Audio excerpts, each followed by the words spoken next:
Bismillahirrahmanirrahim. Assalamualaikum warahmatullahi wabarakatuh.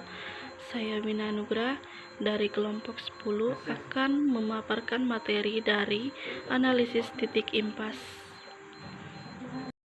Pengertian analisis titik impas. Yang pertama, break-even point ialah titik impas di mana posisi jumlah pendapatan dan biaya sama atau seimbang sehingga tidak terdapat keuntungan ataupun kerugian dalam suatu perusahaan. Break-even dan analisis hubungan biaya volume laba merupakan teknik-teknik perencanaan laba dalam jangka pendek dengan berdasarkan analisisnya pada variabilitas penghasilan, penjualan, ataupun biaya terdapat volume kegiatan.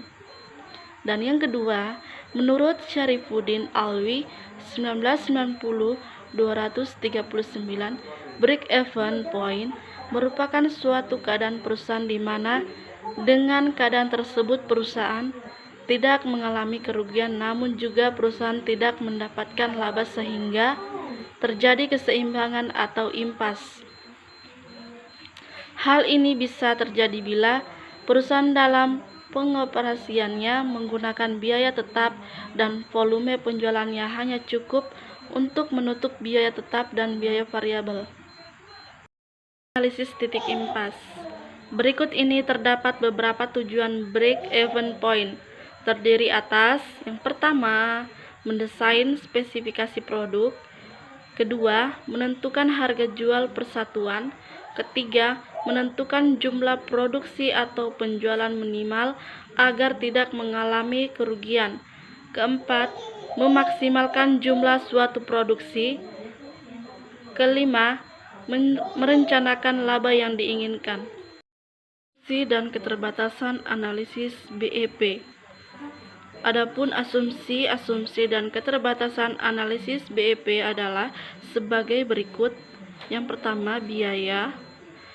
Kedua, biaya tetap, fixed cost.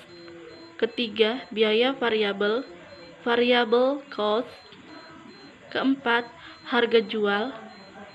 Dan yang kelima, tidak ada perubahan harga jual. Baiklah, saya akan melanjutkan materi yang telah dibacakan oleh saudari Mina Nugrah. Rumus yang digunakan untuk mencari titik BIP. Rumus BIP dengan pendekatan matematis. Pendekatan matematis merupakan suatu cara yang digunakan untuk menghitung BIP berdasarkan unit, atau diartikan sebagai cara menghitung BIP yang harus diketahui terlebih dahulu jumlah dari total biaya tetap, biaya variabel per unit atau total variabel dan hasil penjualan total atau harga jual per unit. Perhitungan BIP dengan pendekatan grafik.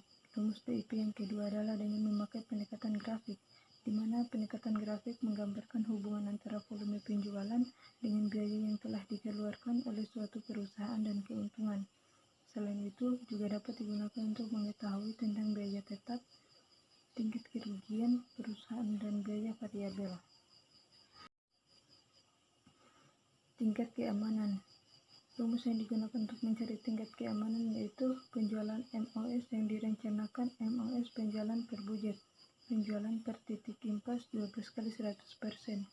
Penjualan MOS penjualan per budget penjualan per titik impas dikali 100%. Penjualan per budget dari data sebelumnya MOS dapat dicari sebagai berikut. MOS 500.000 dikali 100%, 166,66% dibulatkan yaitu 167%. 300.000 MOS 500.000, 300.000 dikali 100%. 40%, 500.000 ini berarti bahwa tingkat penjualan tidak boleh kurang atau turun 40% dari tingkat penjualan yang direncanakan, atau 167% dari tingkat penjualan titik impas yang telah ditetapkan perusahaan. Jika MOS ditentukan berdasarkan hasil penjualan dapat dicari sebagai berikut. Yang pertama, 67% dikali 300.000 yaitu 201 juta. Kedua, 400% dikali 500.000 yaitu 200. BIP dengan perubahan. Dalam praktiknya, perolehan titik impas akan berubah-ubah seiring dengan terjadinya sebagai perubahan kondisi lingkungan atau kebijakan. Artinya pihak manajemen harus selalu mengantisipasi apabila terjadi perubahan-perubahan yang akan menyebabkan perubahan perolehan titik impas. Baik, mungkin itu yang bisa saya bacakan. Saya kembalikan kepada saudari saya Vina Anugrah.